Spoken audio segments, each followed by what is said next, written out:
السلام علیکم ورحمۃ اللہ وبرکاتہ، نحمده ونصلی علی رسولہ الکریم، اما بعد فاعوذ باللہ من الشیطان الرجیم، بسم اللہ الرحمن الرحیم، رب اشرح لی صدری ویسر لی امری واحلل عقدۃ من لسانی یفقہوا قولی۔ پچھلی دفعہ ہم نے امید اور خوف کے بارے میں پڑھا تھا، اور آج ہم امید کی فضیلت کے بارے میں پڑھیں گے۔ یہ فصل ہفتم صفحہ نمبر 440 ہے۔ بسم اللہ الرحمن الرحیم۔ امید کی فضیلت۔ صحیحین میں حضرت ابو ہریرہ رضی اللہ عنہ سے مروی ہے کہ نبی صلی اللہ علیہ وسلم نے فرمایا، اللہ تعالیٰ فرماتے ہیں، میں اپنے بندے کے گمان کے مطابق اس سے معاملہ کرتا ہوں، یعنی میرا بندہ میرے بارے میں جیسا گمان رکھتا ہے میں بھی اس کے ساتھ ویسا ہی معاملہ کرتا ہوں۔ اور یہ بات صرف گمان کی حد تک نہیں بلکہ باقی معاملات میں بھی ہے۔ مثلا اللہ تعالیٰ کو یاد کرنا، قرآن پاک میں اللہ تعالیٰ فرماتے فاذکرونی اذکرکم، تم مجھے یاد رکھو میں تمہیں یاد رکھوں گا۔ تو جب بندہ اللہ کا ذکر دل میں کرتا ہے تو اللہ تعالیٰ بھی بندے کو دل میں یاد کرتا ہے، اور جب بندہ اللہ کا ذکر کسی مجلس میں کرتا ہے تو اللہ تعالیٰ اس سے بہتر مجلس میں اس کا ذکر کرتے ہیں۔ تو اصل بات یہ ہے کہ انسان کا اپنے رب کے ساتھ ایک تعلق ہونا چاہیے، اور وہ تعلق وقتی طور پر نہیں بلکہ ہر وقت کا تعلق، اور کسی بھی چیز سے ہر وقت کا تعلق صرف دلی تعلق ہو سکتا ہے، کیونکہ آپ فزیکلی تو اللہ تعالیٰ کے پاس نہیں ہو سکتے، یا اللہ تعالیٰ آپ کے پاس فزیکلی نہیں آ سکتے، لیکن آپ اللہ کو اپنی یادوں میں، اپنے ذکر میں، اپنے معاملات میں، اپنے کاموں میں اپنے پاس پا سکتے ہیں، جب وہ سب کچھ آپ اس کو خوش کرنے کے لیے کر رہے ہوں اور اس کی مرضی کے مطابق کر رہے ہوں۔ ایک اور روایت میں ہے کہ جو گمان بھی رکھے کوئی گمان رکھنے والا، یعنی ایک حدیث میں کیا ہے کہ میں بندے کے گمان کے مطابق معاملہ کرتا ہوں، اور پھر گمان کون سا؟ جو گمان بھی رکھے، اچھا گمان رکھے تو اچھا معاملہ، اور اگر اللہ تعالیٰ کے بارے میں کوئی برا گمان رکھتا ہے تو پھر اس کا نتیجہ ویسے ہی اس پر پلٹے گا۔ مسلم کی ایک اور حدیث میں ہے کہ نبی صلی اللہ علیہ وسلم نے فرمایا، تم میں سے کسی آدمی کو موت نہ آئے مگر اس حال میں کہ اس کا اللہ تعالیٰ کے متعلق اچھا گمان ہو۔ اللہ تعالیٰ نے داؤد علیہ السلام کی طرف وحی کی کہ مجھ سے محبت رکھو، اور جو مجھ سے محبت رکھتے ہیں ان سے محبت رکھو، اور میری مخلوق کی نگاہ میں مجھے محبوب بناؤ۔ عرض کیا، اے میرے رب، تیری مخلوق کی نگاہ میں تجھے کیسے محبوب بناؤں؟ تو فرمایا، میرا اچھا تذکرہ کرو اور میرے احسانات اور نعمتوں کا تذکرہ کرو۔ تو دل کی جو خوشی ہے اور دل کا جو سکون ہے وہ اللہ کی محبت میں ہے، اور جو لوگ اللہ سے محبت رکھتے ہیں وہ اللہ کی کتاب سے محبت رکھتے ہیں۔ یعنی سب سے پہلی علامت کیا ہوتی ہے کہ انہیں اللہ کی کتاب قرآن مجید سے محبت ہوتی ہے، اور پھر جو شخص اللہ کی کتاب سے محبت رکھتا ہے اس کو کثرت سے پڑھتا ہے، اور پھر وہ صرف خود نہیں پڑھتا، وہ دوسروں کو بھی پڑھاتا ہے، وہ دوسروں تک بھی اسے لے جاتا ہے۔ اسی لیے فرمایا، خیرکم من تعلم القرآن وعلمہ۔ تو یہ حکم صرف ہمارے لیے نہیں ہے، پچھلے جو انبیاء ہیں ان کی طرف بھی یہی بات بھیجی گئی۔ اسی لیے وہ جو دعا ہے، اللہم ارزقنی حبک وحب من یحبک، کہ اے اللہ تو مجھے اپنی محبت دے اور اس کی محبت دے جو تجھ سے محبت کرے۔ اور جو شخص اللہ سے محبت کرتا ہے وہ جہاں بھی بیٹھے گا اللہ کی بات کرے گا، اللہ کا ذکر کرے گا، کیونکہ اس کے دل میں اللہ کی یاد ہوگی، تو لازمی طور پر پھر وہ اس کی زبان پر بھی آئے گی بات۔ تو اسی لیے جہاں پر آتا ہے نا فاذکرونی اذکرکم، وہیں ساتھ ہی آتا ہے واشکروا لی ولا تکفرونی، اور میرا شکر ادا کرو اور میری ناشکری نہ کرو۔ تو جب انسان اللہ تعالیٰ کا شکر گزار ہوتا ہے تو وہ اس کی نعمتوں پر نظر رکھتا ہے اور ان نعمتوں کے اوپر غور و فکر کرتا ہے، اور دوسروں کے سامنے بھی ان نعمتوں کا ذکر کرتا ہے۔ تو یہ تمام چیزیں باہم ایک دوسرے کے ساتھ کنیکٹڈ ہیں، اور انسان جب مخلوق کے بیچ میں بیٹھ کر یعنی بندوں کے بیچ میں بیٹھ کر اللہ کی نعمتوں کا ذکر کرتا ہے، اللہ تعالیٰ کی مختلف چیزوں پر غور و فکر کرتا ہے، تو اس سے بندوں کے دلوں میں بھی اللہ کی محبت پیدا ہوتی ہے۔ مجاہد رحمہ اللہ نے کہا، قیامت کے دن ایک بندے کو دوزخ کا حکم ہوگا، وہ کہے گا میرا گمان اس طرح نہیں تھا، تو اللہ تعالیٰ کہے گا تیرا گمان کیا تھا؟ وہ کہے گا میرا گمان تو یہ تھا کہ تو مجھے بخش دے گا، تو اللہ تعالیٰ فرمائے گا اس کو چھوڑ دو۔ معلوم ہونا چاہیے کہ امید کی دوا کے یہ دو آدمی بطور خاص محتاج ہیں، ایک وہ جس پر نا امیدی غالب آ چکی ہو کہ وہ عبادت چھوڑ دے، یعنی خاص طور پر دو لوگوں کو اللہ تعالیٰ سے اچھی امید کی بے حد ضرورت ہے، اور ان میں سے ایک وہ جو مایوس ہو کر عبادت چھوڑ دے۔ آپ نے دیکھا ہوگا کہ بہت سے لوگ اگر وہ دعا کرتے ہیں یا نماز پڑھتے ہیں تو پھر وہ توقع رکھتے ہیں کہ ان کی دنیا کے کام آسان ہوں، وہ امتحان میں پاس ہو جائیں یا اور اسی طرح ان کی مشکلات آسان ہوں، لیکن جب وہ نہیں ہوتی تو پھر وہ عبادت کرنا چھوڑ دیتے کہ اللہ تعالیٰ ہماری بات تو سنے گا ہی نہیں، ہماری دعا تو قبول ہی نہیں ہو سکتی۔ تو ایسے شخص کو خاص طور پر امید کی دوا کی ضرورت ہوتی۔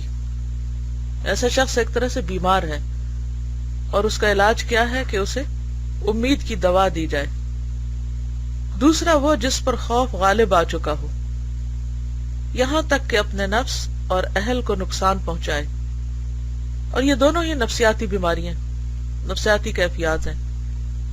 وہ مغرور گناہگار جو عبادت سے منہ موڑنے کے باوجود اللہ تعالیٰ سے رحمت کی امید رکھتا ہو، اس کے حق میں صرف خوف کی دوائیں استعمال کرنی چاہیے، کیونکہ امید کی دوائیں اس کے حق میں زہر ثابت ہوگی۔ جس طرح کہ ٹھنڈک والے کے لیے شہد شفا ہے لیکن گرمی والے کے لیے مضر ہے، تو شہد تو بذات خود شفا ہے، لیکن وہ شخص جس کے اپنے اندر ایک خرابی ہے اس کے لیے وہی شفا والی چیز جو ہے وہ نقصان دہ ہو جائے گی۔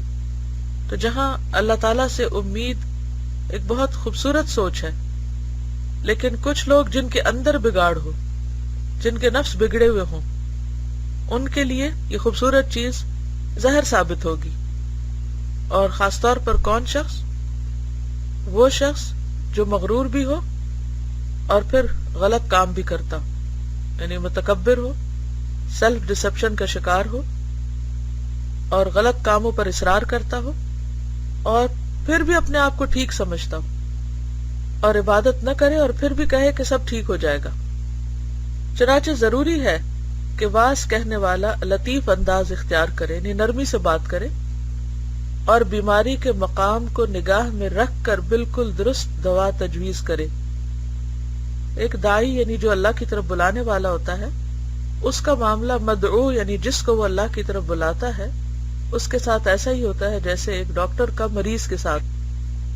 تو ڈاکٹر مریض کو بغیر سوچے سمجھے دوا نہیں دیتا، بلکہ پوری حقیقت جاننے کے بعد وہ مرض کی اصل روٹ کاز معلوم کرتا ہے کہ بنیادی وجہ کیا ہے، اور پھر اس کی اصلاح کی کوشش کرتا ہے، اور وہیں سے صحت ہوتی۔ اسی طرح یہ ہے کہ کسی بھی بیماری کا علاج اس کی ضد میں ہوتا ہے، تو وہ شخص جو عبادت نہ کرنے کے باوجود بہت پر امید ہے تو اسے مزید امید کی دوا نہیں دی جائے گی، اس کے ضد میں دی جائے گی دوا، اور وہ کیا ہے؟ خوف۔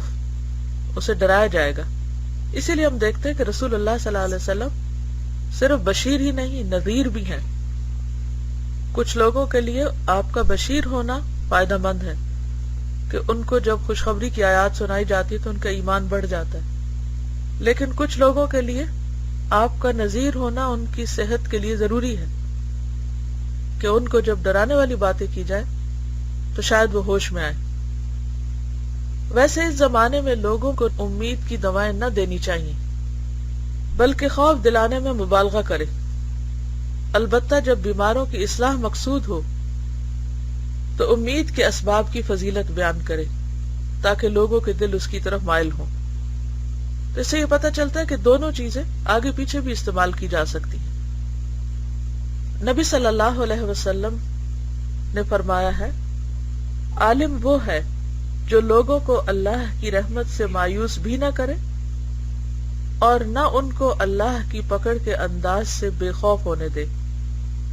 یعنی وہ جو لوگوں کو اللہ کی رحمت سے مایوس بھی نہ کرے اور نہ ان کو اللہ کی پکڑ کے انداز سے بے خوف ہونے دے، یعنی درمیان میں رکھے، نہ تو اتنا ڈرائے کہ وہ بالکل مایوس ہو جائیں اور نہ اتنی امید دلائے کہ وہ کچھ بھی نہ کریں. جب تم کو یہ معلوم ہو گیا تو اب امید کے اسباب معلوم کرنے کی ضرورت ہے. ان میں بعض تو غور و فکر سے متعلق ہیں اور کچھ روایات سے. پہلی بات یہ ہے کہ جو کچھ ہم نے کتاب الشکر میں اللہ تعالیٰ کی نعمتوں کا تذکرہ کیا ہے اس پر غور کرے. جب اسے دنیا میں بندوں پر اللہ کی رحمتوں کا علم ہو جائے، یعنی نعمتوں کی شکل میں اللہ تعالیٰ نے کیسی کیسی رحمتیں کی ہیں، اور اس کے عجائبات حکمت جان لے جو اس نے انسان کی فطرت میں رکھے ہیں، اور یہ کہ اللہ تعالیٰ کی مہربانیوں نے بندوں کی دنیاوی مصلحتوں میں دقائق کی حد تک کوئی کوتاہی نہیں کی. اس کا کیا مطلب ہے؟ دقائق کی حد تک یعنی باریک تہ تک بھی، چھوٹی چھوٹی چیزوں میں بھی کوئی کوتاہی نہیں کی. جیسے سورۃ الملک میں آتا ہے ثم ارجع البصر کرتين ينقلب اليك البصر خاسئا وهو حسير. پہلے تو آسمان یا اللہ تعالیٰ کی کائنات میں غور و فکر کی دعوت ہے کہ حل تری من فطور، کیا تمہیں کوئی رخنا نظر آتا ہے، کوئی کمی نظر آتی ہے؟ اور اگر تمہاری نیکڈ آئی کو یا ظاہر نگاہ کو نظر نہیں آتی، ثم ارجع البصر، پھر اپنی نگاہ دوڑاؤ، یعنی بار بار نگاہ پلٹاؤ. تمہاری نگاہ تھک کے نامراد لوٹ آئے گی لیکن تم اللہ کی کسی تخلیق میں کوئی خلل نہیں پاؤ گے. تو اسی طرح کسی بھی چیز میں اگر غور و فکر کیا جائے، کیونکہ آسمان تو ہر ایک کو نظر آنے والی چیز اور بہت بڑی چیز ہے اور انسان روز دیکھتا ہے، تو اس لیے اس کی طرف متوجہ کیا گیا. لیکن اگر انسان کسی چھوٹی سے چھوٹی نعمت پر بھی غور کرے تو انسان حیران ہو جائے گا کہ وہ صرف ظاہری نعمت نہیں، اس کی تہوں کے اندر بہت سی چھپی ہوئی ایسی نعمتیں ہیں، یہ حکمتیں ہیں جو اللہ کی رحمت کی وجہ سے ہیں. جب ان کے بارے میں انسان کو علم ہوتا ہے تو شکر کا جذبہ اور زیادہ بڑھ جاتا ہے. تو جب اسے دنیا میں بندوں پر اللہ کی رحمتوں کا علم ہو جائے اور اس کے عجائبات حکمت جان لے جو اس نے انسان کی فطرت میں رکھے ہیں، اور یہ کہ اللہ تعالیٰ کی مہربانیوں نے بندوں کی دنیاوی مصلحتوں میں دقائق کی حد تک کوئی کوتاہی نہیں کی اور اس کو پسند نہیں کیا کہ مراتب کی زیادتی بلندی ان سے فوت ہو جائے. یعنی انسان جتنا زیادہ غور کرتا ہے اتنا زیادہ اس کا مرتبہ اللہ کی نگاہ میں بڑھ جاتا ہے. تو اللہ تعالیٰ یہ نہیں چاہتا کہ انسان کے جو مرتبے ہیں ان میں کسی قسم کی کمی ہو، تو وہ اللہ کے بندوں کی ہمیشہ کی بربادی پر کیسے خوش ہوگا؟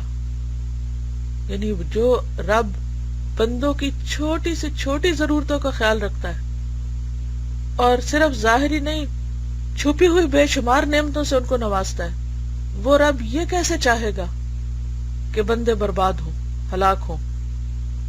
جس نے دنیا میں مہربانی فرمائی ہے وہ آخرت میں بھی ضرور مہربانی کرے گا. دونوں جہان کی تدبیر کرنے والا وہی تو ہے. اللہ تعالیٰ کا یہ فرمان بھی ہے قُلْ يَا عِبَادِيَ الَّذِينَ أَسْرَفُوا عَلَىٰ أَنفُسِهِمْ لَا تَقْنَطُوا مِن رَحْمَةِ اللَّهِ إِنَّ اللَّهَ يَغْفِرُ الذُّنُوبَ جَمِيعًا. کہہ دیں اے میرے وہ بندو جنہوں نے اپنی جانوں پر ظلم کیا ہے، اللہ کی رحمت سے نا امید نہ ہو، بے شک اللہ سب گناہ بخش دے گا. فرمایا وَالْمَلَائِكَةُ يُسَبِّحُونَ بِحَمْدِ رَبِّهِمْ وَيَسْتَغْفِرُونَ لِمَنْ فِي الْأَرْضِ. اور فرشتے اپنے رب کی تسبیح و تحمید کرتے ہیں، یعنی حمد و ثنا بیان کرتے ہیں، تعریف کرتے ہیں، اور زمین والوں کے لیے بخشش مانگتے ہیں. اللہ تعالیٰ نے اپنے دشمنوں سے آگ کا وعدہ کیا اور اپنے دوستوں کو اس سے ڈرایا ہے.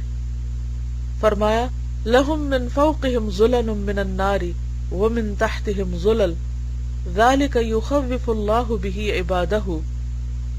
ان کے اوپر بھی آگ کے شعلے ہوں گے اور نیچے بھی، اس سے اللہ اپنے بندوں کو ڈراتا ہے. فرمایا وَاتَّقُوا النَّارَ الَّتِي أُعِدَّتْ لِلْكَافِرِينَ. اور اس آگ سے ڈرو جو کافروں کے لیے تیار کی گئی ہے. فرمایا فَأَنذَرْتُكُمْ نَارًا تَلَظَّى لَا يَصْلَاهَا إِلَّا الْأَشْقَى الَّذِي كَذَّبَ وَتَوَلَّى، میں نے تم کو شعلے مارتی ہوئی آگ سے ڈرایا ہے جس میں کوئی بڑا بد نصیب ہی داخل ہوگا، وہ جس نے جھٹلایا اور منہ پھیرا۔ فرمایا وَإِنَّ رَبَّكَ لَذُو مَغْفِرَةٍ لِلنَّاسِ عَلَى ظُلْمِهِمْ، اور تیرا رب لوگوں کے ظلم کے باوجود ان کو بخشنے والا ہے۔ احادیث میں سے وہ بھی ہے جو ابو سعید خدری رضی اللہ عنہ نے بیان کی ہے کہ میں نے رسول اللہ صلی اللہ علیہ وسلم سے سنا، آپ نے فرمایا شیطان نے اللہ تعالیٰ سے کہا مجھے تیری عزت اور جلال کی قسم، میں آدم کی اولاد کو آخری دم تک گمراہ کرتا رہوں گا۔ تو اللہ تعالیٰ نے فرمایا مجھے میری عزت اور جلال کی قسم، جب تک وہ مجھ سے بخشش مانگتے رہیں گے میں بھی ان کو بخشتا رہوں گا۔ تو اس لیے بندے کو ہاں کتنے بھی اس کے گناہ ہوں کبھی مایوس نہیں ہونا چاہیے، جب تک انسان توبہ کرتا ہے اللہ تعالیٰ اس کو معاف کر دیتا ہے۔ حضرت ابو ہریرہ رضی اللہ عنہ نے کہا رسول اللہ صلی اللہ علیہ وسلم نے فرمایا مجھے اس اللہ کی قسم جس کے قبضے میں میری جان ہے، اگر تم گناہ نہ کرو تو اللہ تعالیٰ تمہیں لے جائے اور کوئی اور قوم لائے جو گناہ کریں پھر بخشش مانگیں تو اللہ بخشے۔ اس کا یہ مطلب نہیں کہ انسان کو پھر جی بھر کے گناہ کرنے چاہیے، اس کا مطلب یہ ہے کہ جو گناہ ہو چکے ہیں ان پر مایوسی نہ ہو، بخشش کی امید رکھی جائے۔ اور پھر ہوتا یہ ہے کہ انسان جب ایک دفعہ بخشش مانگ لیتا ہے اس کا دل سکون میں آتا ہے، پھر اس سے وہی گناہ ہو جاتا ہے اور بار بار وہ گناہ کرتا ہے، تو پھر انسان پریشان ہوتا ہے کہ کوئی ایسا نسخہ ہو، کوئی ایسی دوا ہو، کوئی ایسا طریقہ ہو کہ انسان گناہ کرے ہی نہ۔ تو بات یہ کہ دنیا میں ایسی کوئی دوا ہے ہی نہیں کہ جس کے کھانے کے بعد انسان کوئی گناہ نہ کرے۔ جب تک انسان انسان ہے، بھولنے والا ہے، غفلت کا شکار ہو جاتا ہے تو اس سے گناہ ہوں گے، اس سے غلطیاں ہوں گی، لیکن حل یہ ہے کہ انسان سے غلطی ہو جائے تو پھر وہ بخشش مانگ لے اور ان کا رب ان کو بخش دے، کیونکہ اللہ تعالیٰ کو بخشنا، معاف کرنا پسند ہے، اور اللہ تعالیٰ ایسے لوگوں سے محبت رکھتا ہے جو توبہ کرنے والے۔ ان اللہ یحب التوابین ویحب المتطہرین۔ صحیحین میں حضرت عائشہ رضی اللہ عنہا کی حدیث ہے کہ نبی صلی اللہ علیہ وسلم نے فرمایا اعمال درست کرو اور لوگوں کو اللہ کے قریب کرو اور خوشخبری دو، کیونکہ کوئی بھی جنت میں اپنے عمل سے داخل نہ ہوگا۔ یعنی جنت اتنی بڑی چیز ہے، اتنی قیمتی چیز ہے کہ کوئی بھی اپنے عمل سے اس کو خرید نہیں سکتا، صرف اللہ کی رحمت ہی بندے کو وہاں لے جا سکتی۔ لیکن اللہ کی رحمت کا مستحق ہونے کے لیے اللہ تعالیٰ کی فرما برداری کے کام کرنے چاہیے، اللہ کو خوش کرنا چاہیے۔ اور اللہ تعالیٰ کس سے خوش ہوتا ہے؟ بندے کی توبہ سے، غلطیوں کے اعتراف سے۔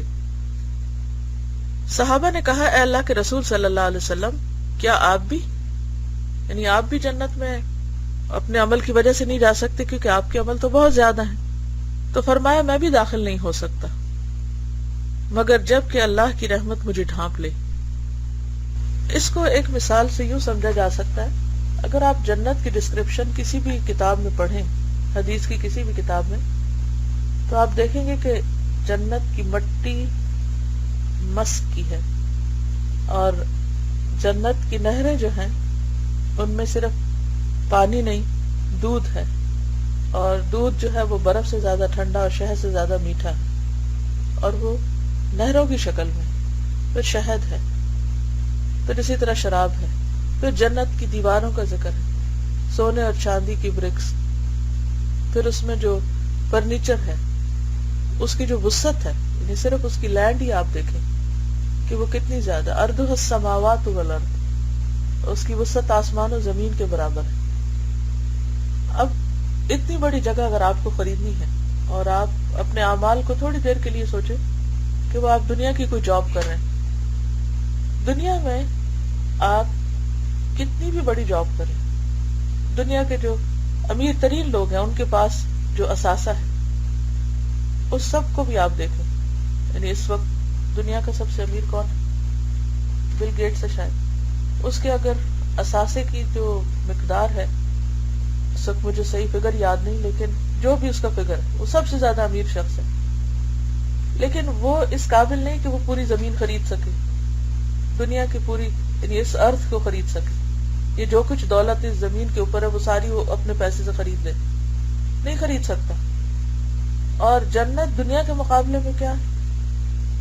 جنت جو ہے اس میں ایک کوڑا رکھنے کی جگہ دنیا اور ما فیہا سے بہتر ہے. جو کچھ دنیا کے اندر ہے وہ سب سے زیادہ قیمتی ہے. اب اگر آپ نے اتنا کام کیا ہے، اتنی محنت کی ہے، اتنا کچھ پیسہ اکٹھا کر لیا ہے کہ آپ جنت میں چند فٹ جگہ خریدنا چاہتے ہیں، پوری زندگی کی محنت کے بعد، سب سے امیر ترین انسان ہونے کے باوجود تو آپ نہیں خرید سکتے، کہ صرف ایک چند فٹ جگہ جو ہے وہ بھی پوری دنیا سے زیادہ قیمتی ہے. تو کوئی شخص اتنا امیر دنیا میں بھی نہیں کہ پوری زمین خرید سکے، تو کہاں یہ کہ وہ اپنے عمل کی وجہ سے جنت میں کچھ خرید سکے گا. تو بات یہ ہے کہ کوئی شخص بھی اپنے عمل کی وجہ سے جنت میں نہیں جا سکتا. ہاں یہ ہے کہ جب کوئی شخص اچھے کام کرتا ہے تو ان اچھے کاموں کی وجہ سے اللہ کا محبوب بنتا ہے. جب کوئی شخص اچھے کام کرتا ہے تو پھر وہ اللہ کے قریب ہو جاتا ہے، اور جب کوئی اللہ کے قریب ہوتا ہے اللہ تعالیٰ اس پر اپنی رحمت فرماتا ہے. صحیحین میں حضرت ابو سعید خدری رضی اللہ عنہ کی حدیث ہے کہ نبی صلی اللہ علیہ وسلم نے فرمایا، اللہ تعالیٰ قیامت کے دن فرمائیں گے، اے آدم اٹھ اور جہنم میں بھیجے جانے والوں کو اٹھا. یعنی اپنے بچوں میں سے جو جہنم میں بھیجنے ہیں تم کو وہ نکالو.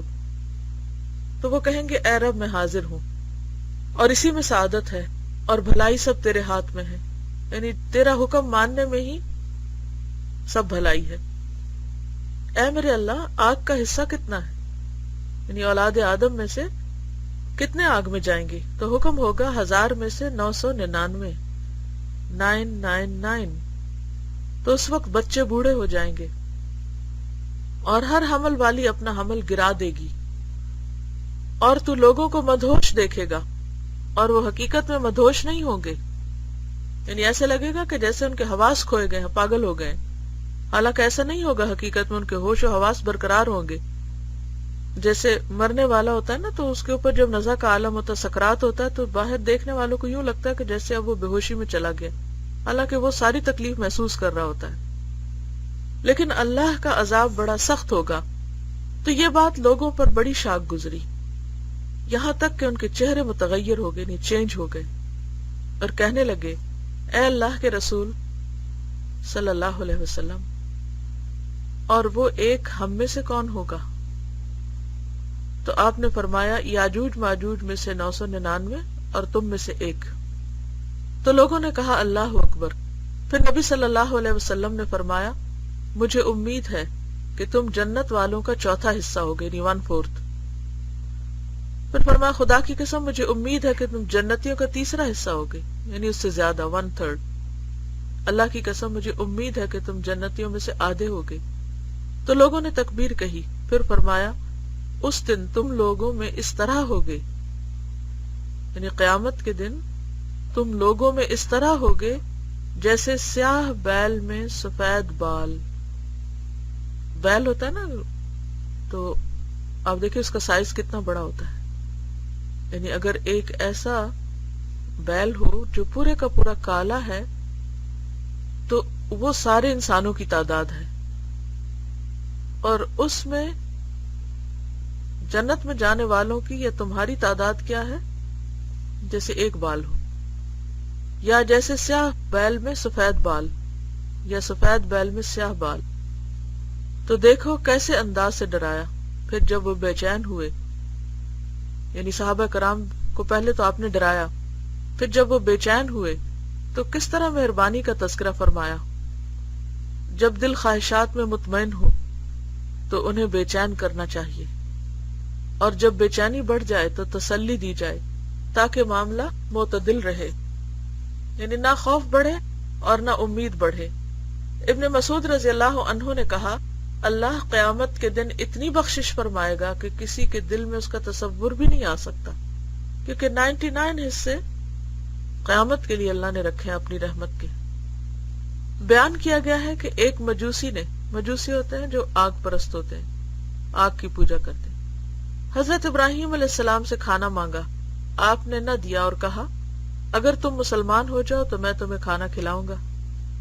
اس پر اللہ نے ان کی طرف وحی کی، اے ابراہیم میں اس کو کفر کے باوجود 90 سال سے کھلا رہا ہوں، یعنی تم نے کیوں نہیں دیا اس کو کھانا، میں اسے کھلا رہا ہوں 90 سال سے، بوڑھا ہو گیا وہ شخص، اور اتنے سال وہ ایمان نہیں لایا تو پھر بھی کھلا رہا ہوں۔ تو ابراہیم علیہ السلام اس کے پیچھے دوڑے، اسے واپس لائے اور سب حال بتایا، تو اس نے اللہ تعالیٰ کی نوازش پر تعجب کیا اور مسلمان ہو گیا۔ یعنی دعویٰ کا بھی خوبصورت طریقہ ہے کہ بندوں کو اللہ کی نعمتوں کا تذکرہ کیا جائے کہ اللہ نے تمہیں کیا کچھ دے رکھا ہے، یعنی ایک طرح سے امید دلائی۔ یہ وہ اسباب ہیں جو خائف اور مایوس لوگوں کے دلوں میں امید کی روح پھونک دیتے ہیں۔ ہاں مغرور اور بے وقوف لوگ ایسی باتیں نہیں سنتے، بلکہ وہ ایسی باتیں سنتے ہیں جن کو ہم اسباب خوف میں بیان کر رہے ہیں، کیونکہ اکثر لوگ ایسی ہی باتوں سے درست ہوتے ہیں جیسے وہ غلام جو لاٹھی سے سیدھا رہ سکتا ہے، جیسے اردو میں کہتے ہیں کہ لاتوں کے بت باتوں سے نہیں مانتے۔ تو بات یہ ہے کہ طبیعتیں مختلف طرح کی ہوتی ہیں، کچھ لوگوں پر رحمت کی آیات اور خوشخبری کی باتیں اثر کرتی ہیں اور کچھ لوگوں کے اوپر ڈرانے کی باتیں زیادہ اثر کرتی ہیں۔ تو اللہ تعالیٰ سے دعا ہے کہ اللہ ہمیں عمل کی توفیق عطا فرمائے۔